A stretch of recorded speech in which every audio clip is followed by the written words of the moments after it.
খুবই সাবধান, নতুন একটা স্ক্যাম বা প্রতারণা আপনার বাড়িতেও খুব শীঘ্রই পৌঁছাতে চলেছে। তো প্রতারণাটা কি? কয়েকজন লোক আপনার বাড়িতে যাবে, যাওয়ার পরে বলবে যে আমরা বিদ্যুৎ বিভাগ থেকে বলছি।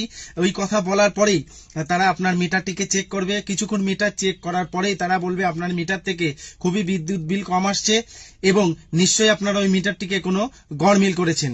এই কথা বলার পরে তারা আপনাকে পুলিশ ভয় দেখাবে এবং আপনার বিরুদ্ধে 420-এর মামলার ভয় দেখাবে।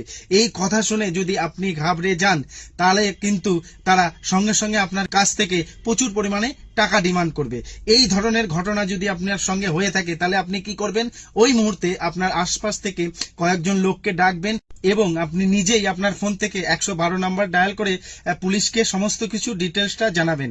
এই ধরনের ঘটনাগুলি এই গ্রামের সাধারণ মানুষের সঙ্গে বেশি হচ্ছে। তো খুবই গুরুত্বপূর্ণ ভিডিওটি প্রচুর পরিমাণে শেয়ার করে দিন, যাতে সাধারণ মানুষ এই প্রতারণা বা স্ক্যামের হাত থেকে বাঁচতে পারে। তো ধন্যবাদ সকলকে, ভালো থাকবেন, সুস্থ থাকবেন।